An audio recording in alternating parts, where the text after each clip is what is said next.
who is eligible to return: Malcolm, Keontae, Jamar Young. I think that's it. You mean Sunday? I have to find out. I'm not saying they're not. They're eligible if they wanted to come back. Yep. I think Malcolm's walking. I don't know about Keontae, and maybe Jamar might walk.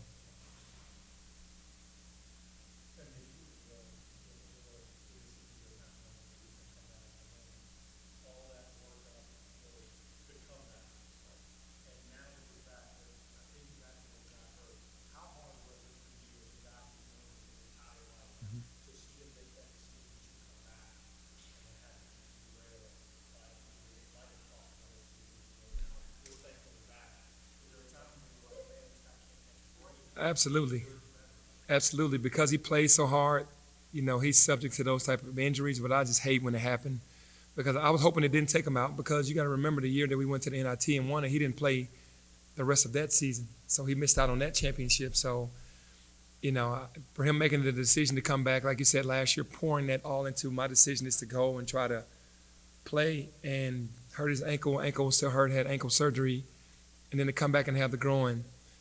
I was just praying, like, God, like, don't let it end like this. Just let him be able to come back and have an opportunity to play again.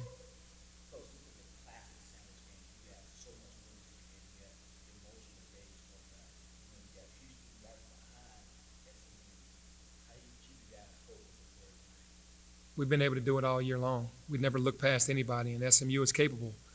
Obviously, with all of the emotions with KD going back, the student section is going to be all over him. You don't know how he's going to respond. In every other game, he's been okay, but going back to where he's been, it will be a little different. So we're going to have to help him, but it won't be easy. So we're not going to overlook SMU. That game is the most important game because it's the next one.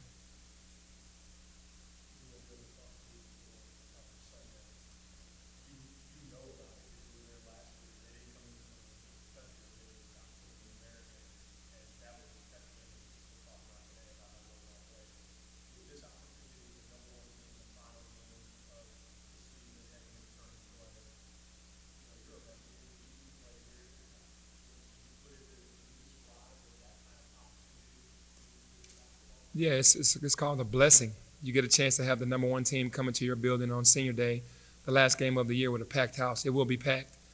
I mean, you can't ask for much more. And to put ourselves in that situation, it's the way that our schedule has ended the last couple of years for whatever reason. And, it's a great feeling to be able to have that game at home. Well, I mean, it's a made-for-TV game. It's one of those games where, every time we play Houston, it's a knockdown, drag-out battle, especially over the last 2 years and last 3 years. Before, they were just so dominant. They just dominated us, and then we kind of started fighting back and then won some games last year. But now it's just at the point to where, Houston and DeAndre and KD being from Houston, along with the rivalry, it makes it a little juicier.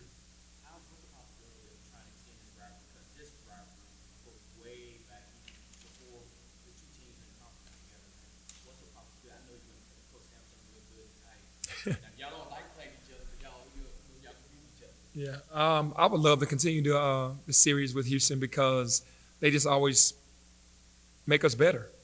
I think we make each other better. We know each other's teams as good as anybody's in the country, and I would love to extend that after they leave conference. No, no discussions. I think we're both locked in on these last few games, and then in the off season we'll talk about it.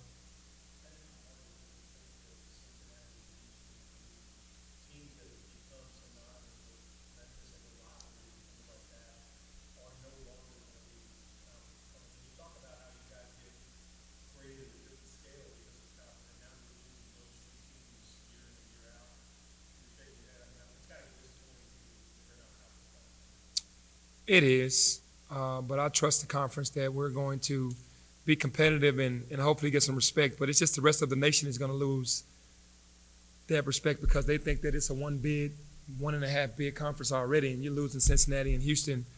So what are they going to think about it now? And we get judged as hard as any conference in the country. But I'll say that I'm just going to trust and believe that the teams that are in it are going to represent it in a high fashion. But it is going to be weird not having those guys in the conference. Maybe said that y'all had talked briefly, we're going to calm him down, or you said he was kind of getting a little bit riled up right before that second.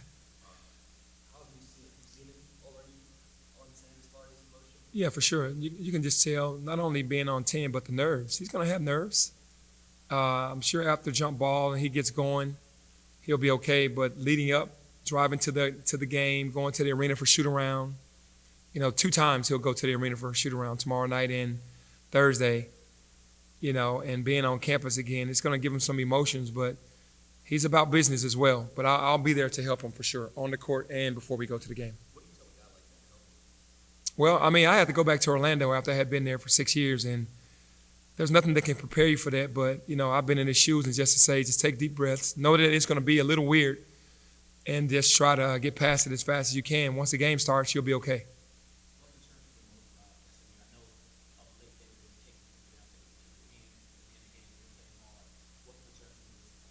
That they're well coached and that they play very hard. They're not going to just lay down. It's going to be a big game for them. They're trying to get prepared for the AAC tournament. That's the only way they're going to be able to get into the NCAA tournament, and we're a tournament team. So, and one of the top teams in the conference, so they're going to play extremely hard.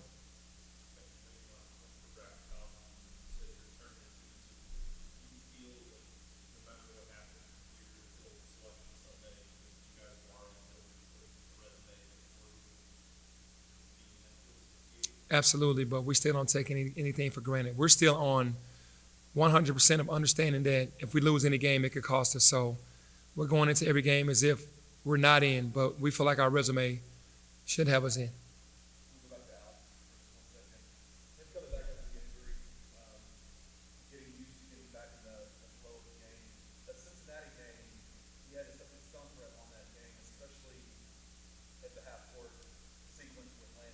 Mm-hmm. What were your thoughts? It felt like that kind of turned the momentum of the game for you guys. That kind of a jump start, to kind of extend the lead out. What were you thinking on the sideline when you saw him rip Landers twice in 2 back-to-back plays like that? That was my welcome back Alo moment. I was like, welcome back. That's who he is. His body's not allowing him to do everything that he can do, but he understands when to take opportunities, and he did in those 2 steals, and that's just vintage Alo. That's who he is, and to see that, the first thing I thought about was he's back, because that's what he does. Speaking of vintage Alo, this is the last time you coached Alo in Memphis ever. You've had him since Mm-hmm. that's going to be your last time. I know you don't get emotional like Mm-hmm. that, but this is last time Memphis going to see you with him on your bench. What are your thoughts going into that? Yeah, it just takes me back to the first day that I met Alo. I didn't know who he was, and walking into the gym, I asked Desmond who was everybody, and he was like, well, that's the one right there. And I was like, what do you mean? He was like, he's going to be the next one. And I was like, what's his name? He was like, Alex. We call him Alo. And met him. He was very shy. And I started to notice what Des saw, being in practice. And I just remember when we got into some games, he was scared. He was like, Coach, I'm scared. Just meeting him in the 6th grade, and then he got over there pretty quickly. And then now he's here. But I'll go through all those memories with me, him, Des, and all those days of growing up at Leicester. It'll be, some emotion because, man, he's been terrific for me in my career and also for the city of Memphis here in Memphis State. And Memphis. I shouldn't say Memphis State.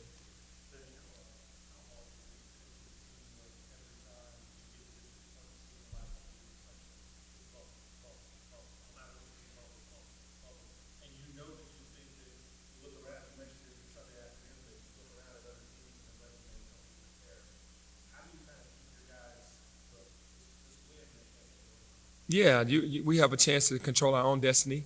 So that's what I tell the guys, just control what you can control, and we go out every game as 1-0. They understand what's going on, and there's nothing that we can do about it. We can't control how they feel about our conference or how they feel about us. We look and see the same things that everyone else see, and we just got to keep working harder, which is going to make us better for when the NCAA tournament comes. Penny, you already mentioned Alo, but the guys just started to see the East for the last time that we together last dance for doing college. Mm-hmm. You reflected on y'all's time together, and what does it feel like? What's going to be time? I haven't had a chance to really reflect until Terry just asked, and now you're asking. But I know I will be, because it's been a lot of ups and downs since we've been here in Memphis. It was smooth sailing at East, and then the injuries started to happen to Malcolm, injuries started to happen to Alo, and they haven't really played the way that they really wanted to play because of the injuries. But more good memories than bad, and we've always won. And that winning tradition that they brought here has, should be recognized, and just blessed to be able to have coached those two guys.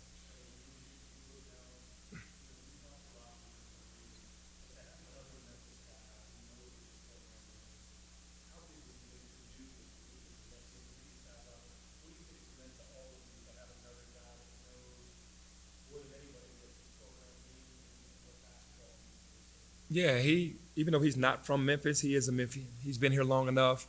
He's been in the public school system, coaching, AAU, knows all of the guys. To have him here and understand how the city feels about Memphis basketball, what Memphis basketball means to the city, understanding all of the players and the dynamics of what this all means, to have him around and to have that sense of urgency around me all the time like I have, is great because he gets it, because he's been around it, and he's won with some guys that have played here, and he has a passion for the city because he's a grinder as well.